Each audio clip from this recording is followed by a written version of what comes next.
आइए एक छोटा सा भजन बोलते हैं और बुजुर्गों से निवेदन है, हमारे जो बुजुर्ग बैठे हैं एक एक शब्द पर ध्यान देना।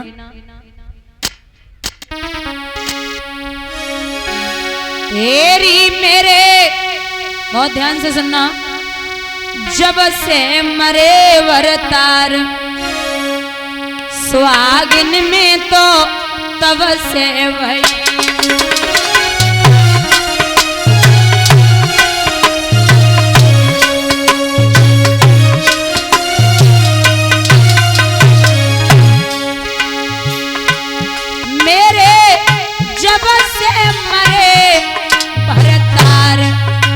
सुहागिन में तो तब से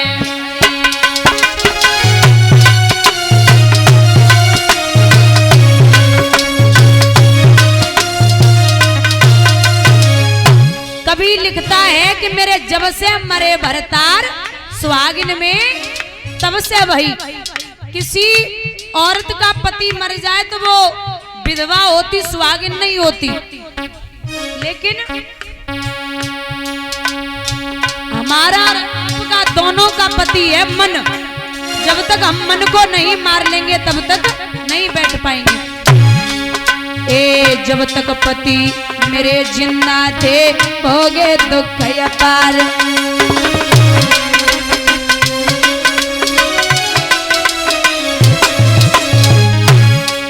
हाँ, जब तक पति मेरे जिंदा थे भोगे दुख अपार।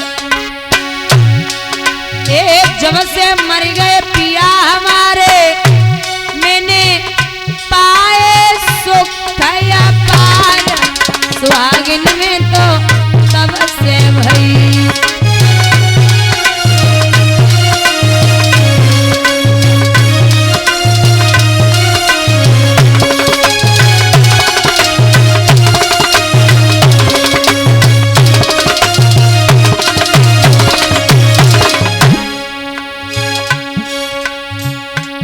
लिखते हैं कि जब तक पति मेरे जिंदा थे भोगे दुख अपार।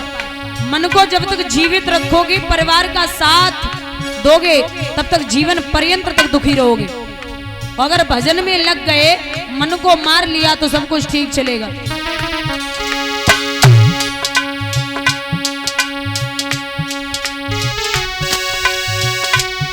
तो को बार बार समझ आई रही लली बोलाते कमरिया मत डारो।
बोलिए वृंदावन बिहारी लाल की, श्री हरिहर धाम की।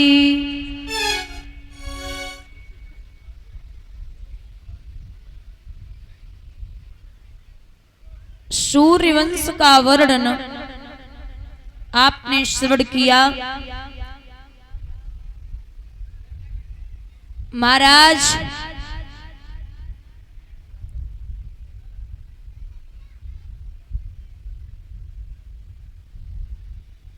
एक बड़े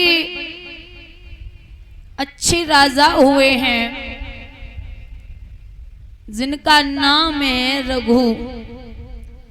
रघु के हुए अज और अज के हुए दशरथ।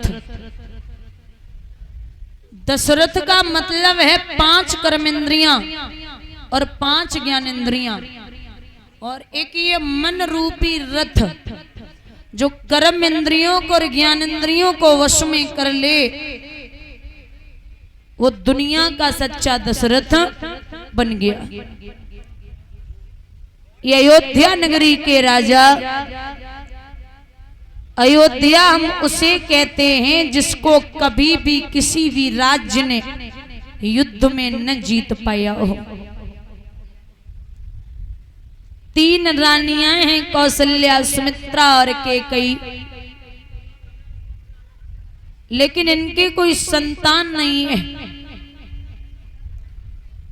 तो एक बार भूपति मन माही और भई गिलानी मोर सुत।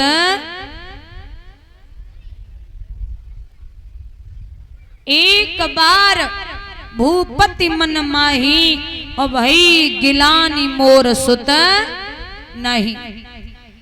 आप एक बात बताइए, किसी के पुत्र नहीं होगा तो उसे तो बार बार गिलानी होगी, लेकिन एक बार क्यों?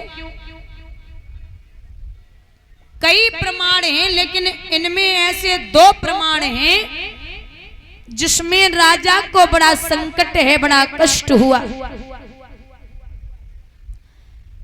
पहला तो ये कि एक समय ब्रह्मा जी के दरबार में राजा दशरथ पहुंचे, तो वहां पर जैसे ही गए, वार्ता चली, सत्संग चला। जब वहां से आए तो ब्रह्मा जी ने जवाब दिया कि निर्वंशी ने हमारे दरबार में प्रवेश किया है, सिंहासन पूरा धुलवा दिया जाए गंगा जल से। राजा को पता चला, बड़ा कष्ट हुआ। लेकिन एक दिन सरयू नदी के किनारे राजा दशरथ घूम रहे थे, तो क्या देखा कि एक धोबी और धोबिन कपड़े धुल रहे हैं। तो धोबिन ने राजा दशरथ को देख के मुंह फेर लिया। धोबी बोला, क्या हुआ? बोले, महाराज हमने एक निर्वंशी का मुख देखा है, आज हमें शाम को भोजन नहीं मिलेगा। अब मर्यादा में बंधे थे राजा दशरथ, शाम को चुपचाप पता लगाया तो महाराज शाम को देखा धोबी और धोबिन को भोजन नहीं मिला। बड़ी गिलानी हुई कि आज मेरे पुत्र होता। तो इस तरीके से ये दोनों नहीं कह पाते। श्रृंगी ऋषि तुरंत बुलावा और पुत्र काम शुभ यज्ञ रचाबा। गुरु वशिष्ठ के द्वारा श्रृंगी ऋषि को बुलाया गया, यज्ञ हुआ। तो क्या है, यज्ञ पुरुष भगवान खीर का पात्र लेके आए और एक बात कही कि धरो धीर हुए हैं सुतचारी और त्रिभुवन विविधि भक्त भय हरि। आप निश्चिंत रहें, आपके गर्भ से जो रानियां हैं, तीनों रानियों के गर्भ से 4 पुत्र होंगे। जब ये कहा कि 4 पुत्र होंगे तो खीर बांटी गई तीनों रानियों में। बड़ी रानी सुमित्रा, फिर कैकेयी। जब खीर का दोना लेकर के सुमित्रा बैठी तो आकाश मार्ग से एक समगिदड़ी नाम का गिद्ध आया और उसने मैया सुमित्रा के हाथ से वो खीर का पात्र उठाया और आकाश की तरफ चला। अंजना मैया तपस्या कर रही थी, वो गिद्ध का पंजा ढीला हुआ, उसके पंजे से छूट करके वो उनकी झोली में प्रसाद गिरा। मैया ने उसको प्रसाद समझ के ग्रहण कर लिया।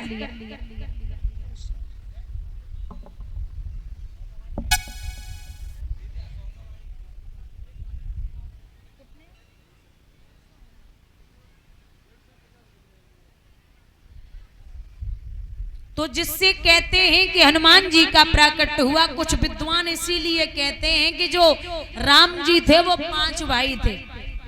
कुछ विद्वान ऐसा बोलते हैं कि जो राम जी थे वो 5 भाई थे। एक हनुमान जी को बताते हैं कि खीर उन्होंने भी सेवन की है तो हनुमान जी का प्राकट हुआ। क्योंकि हनुमान जी के तो कई नाम हैं, शंकर सुवन केसरी नंदन।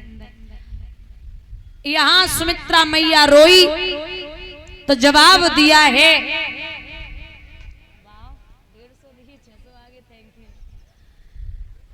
सुमित्रा मैया ने कहा कि अब मैं मर जाऊंगी अगर मुझे प्रसाद नहीं मिला।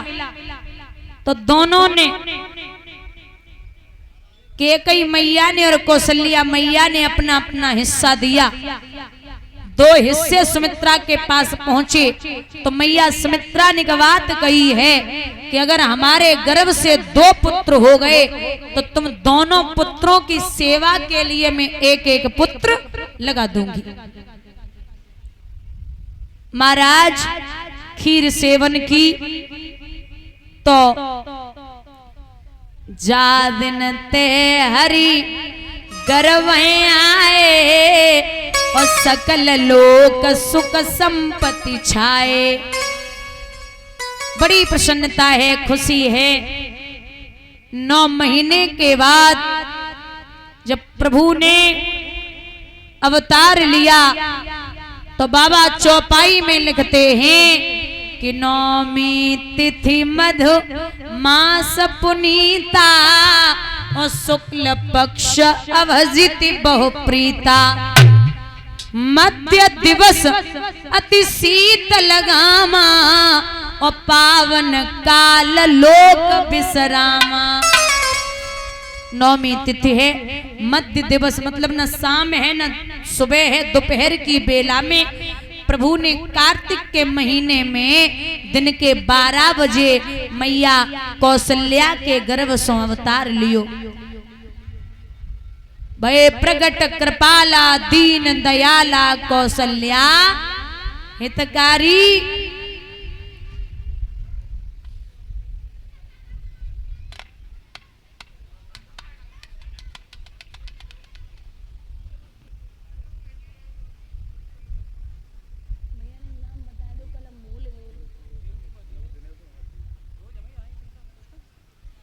और ये बड़े भ्राता जी टिंकू भैया और दिनेश भैया जी की तरफ से जो माल्यार्पण पढ़ रही हैं, भगवान सुख और संपत्ति प्रदान करें, ठाकुर जी का आशीर्वाद बना रहे।